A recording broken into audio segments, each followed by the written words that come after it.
is unbelievable, and I'm very happy with that. So even though Dean Ambrose has an ass kicking coming to him, this is his first interview since leaving the WWE, and man, he's got a lot to say. So let's get right into it right here. The emancipation of Jon Moxley on Talk is Jericho.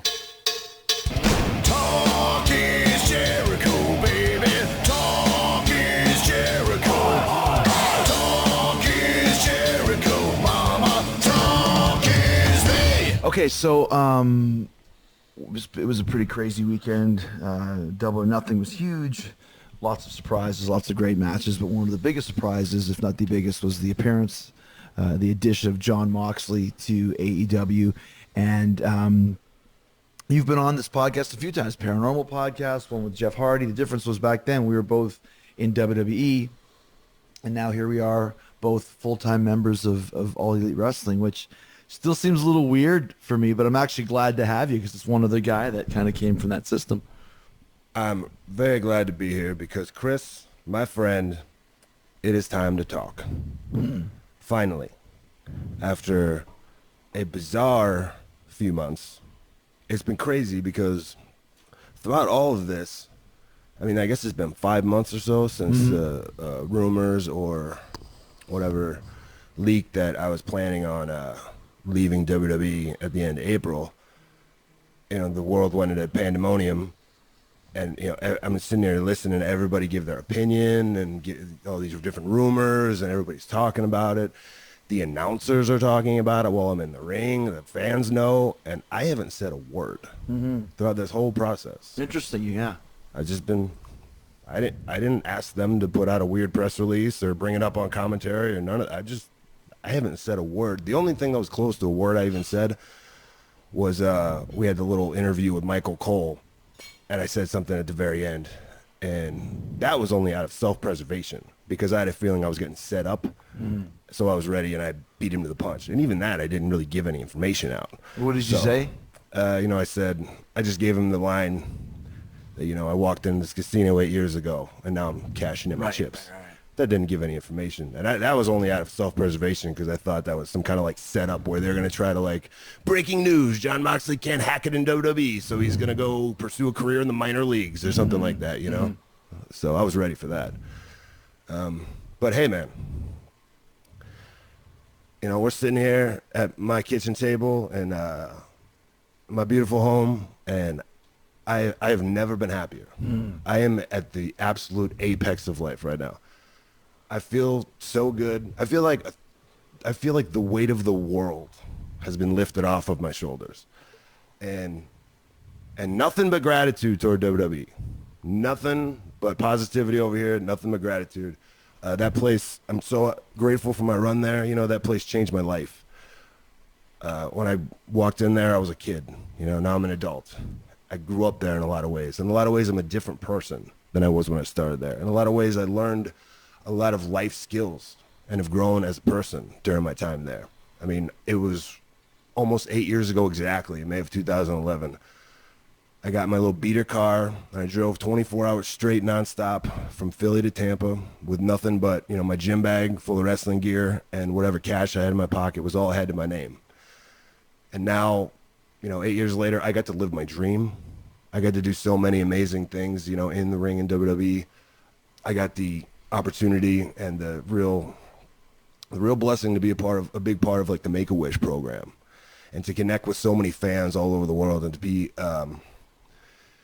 you know, it's something I kind of took seriously over, you know, my whole time there. No matter what I was mad about, or, you know, I'm mad about creative or whatever, I always tried to remember that, like, you know, it's hard to, until you are one of those guys doing like Make-A-Wish stuff and you meet these fans from all over the world, and they tell you these stories about how you know, help them persevere through whatever, you know, they did. When I always took that responsibility very seriously, you know, so I was always very grateful for that. And, you know, if nothing else, over all these past 8 years, I met my wife in WWE. Right. Who's my best friend and my soulmate. And if we got nothing else out of this run, you know, I got her. And, you know, I always tell her, I'm like, yo, if things ever get too weird, we'll just sell all this stuff. We'll just hop in an RV and we'll hit the road, babe, because all we need is each other. So needless to say, the last 8 years, couldn't have been any more successful. And full of gratitude to WWE for that. So now that I got that out of the way, let's just bury the company for the next 2 hours. Well, I mean, let's because I'm the same way. Just so we're on the same page, which you know that, but so everybody listening, I love the WWE. I wrestled there for 18 years. Had no intentions of ever wrestling anywhere else other than for the WWE and for Vince McMahon until the opportunity came to work with Kenny Omega at the Tokyo Dome last year. And when I did that match, I realized, man, this is actually really fun. And reasons which I'm sure we'll get into, a lot more free. I felt more like an artist. I felt more like there was no chains or restrictions for what I could and couldn't do. I was allowed to be Chris Jericho, a 28-year vet who knew how to put together a wrestling match. And after that, I realized I want to stay in Japan for a bit. I did 3 or 4 matches in Japan, and then when the opportunity for AEW came up, I really started thinking, do I want to go back to WWE? Because I know what to expect. I know what's going to happen. I know what it's like. For you, because like you mentioned, I hadn't seen you for a couple of years. Because my last run there, you got hurt and you were gone. And when then I was gone, what and where did you start to realize that maybe I don't want to stay here and continue in this system? I pretty much knew that I was gone in July of 2018. And at that point, I was out with an injury. I tore my tricep, and normally that would only be like a 4-month thing, but it was so banged up and bruised because I had been working on it, hurt for a long time, and it was just, the tendon was all mangled and everything, so I mean, it was like minimum 6 months. Then I got a staph infection, and then I had to go in for surgery again. It turned into it turned into 9 months. It was a mess. It was a very miserable time in my life, very challenging. In July is when I knew. Before we get to that, let's dive right into some good stuff, right? I kind of want to tell a couple stories. And I'm going to try to tell them almost from like an objective third-person standpoint, and just kind of let the viewer decide if this is ridiculous or not, right? And going to kind of shine a light on the creative process that goes on in WWE.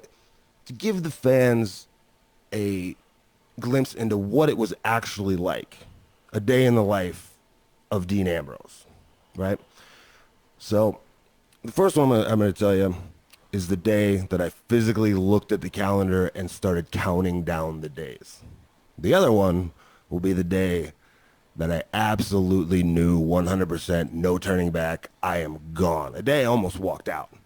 Because, even though I knew in July, I knew the whole time that I wasn't going to quit. I wasn't going to ask for my release. I wasn't going to try to get fired, anything like that. I was just going to ride it out to the very end for a couple reasons. One, I'd just rather not do business like that if I don't have to. My wife works there. I didn't want to it would have been unfair to put her in a position of any awkwardness, And, we get all the way to April 30th, the clock strikes midnight. I'm just free, and I get all my royalties, So if they're going to sell a Shield DVD in Cambodia 2 years from now, I'm getting my 2.7 cents. You better believe that. Right. Yeah, so... Okay, all right. You know what? Before I even do that, I'm going to give you we're going to start off with a little snippet. I'm going to give you a pre-appetizer, right? Before we tell these, and then maybe go back and tell the linear story of what my 2018 looked like. Pre-appetizer. And a amuse-bouche, if you will. Okay, so before John gets into his story, let me take a minute to tell you about one of the best gifts you can get any dad for Father's Day, which, in case you were wondering, is less than 2 weeks away. Get your dad Omaha Steaks. I love Omaha Steaks. I got the Father's Day Steak Fix gift package sent to me, and it is amazing. My goodness, it is so tasty as well, and there's such a variety of food and meats involved. And you can get this same gift pack right now for 74% off. Yeah, 74% off when you go to omahasteaks.com and enter the code Jericho in the search bar.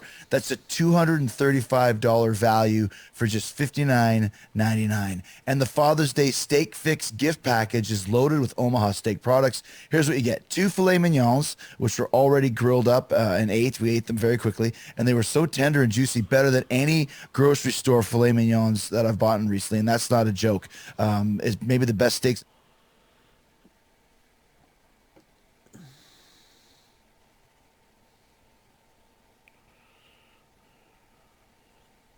Quiet.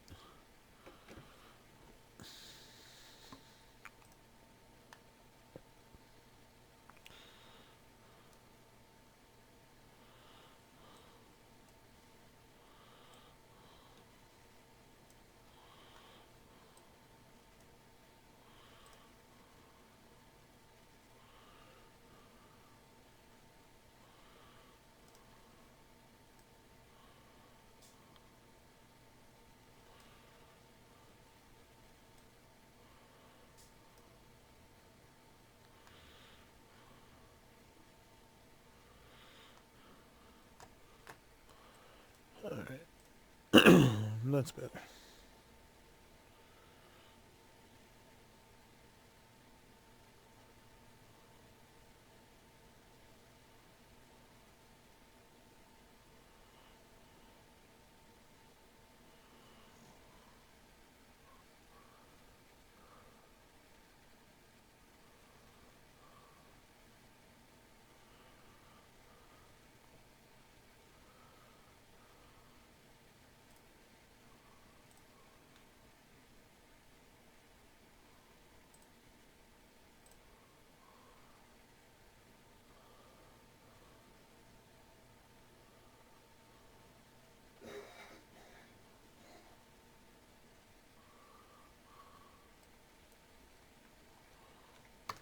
What else is running in the background? Something is causing my computer to go ape shit right now.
Shit.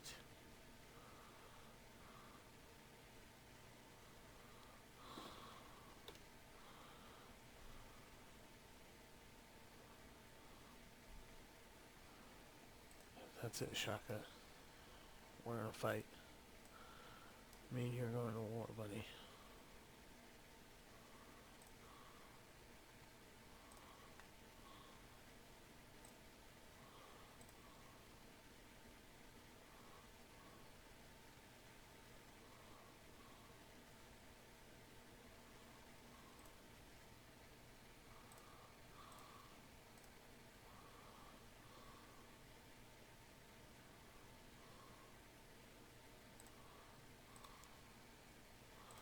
Actually,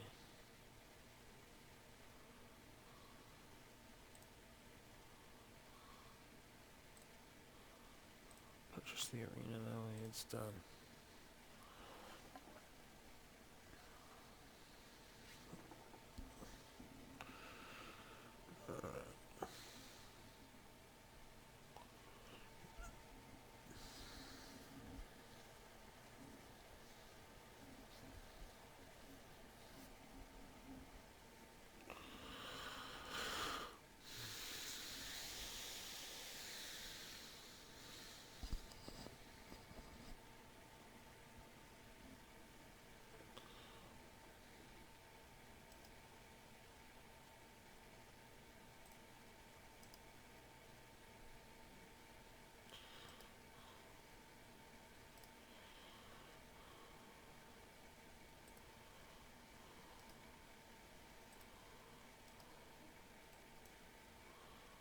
It's working on an aqueduct, so.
Master Trader.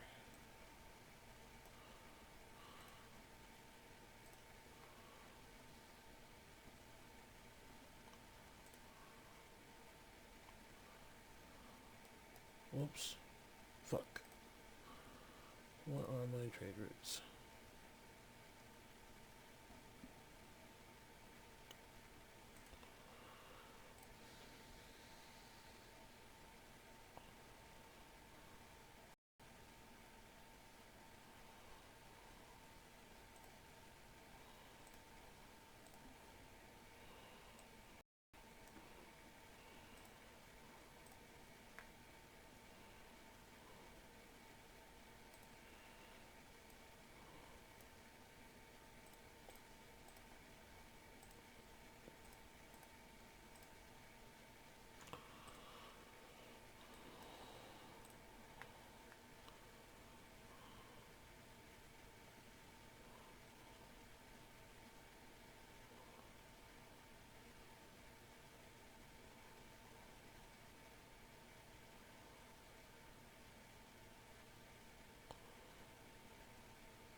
I'll play later when I'm not so fucking tired. I'm just so tired right now.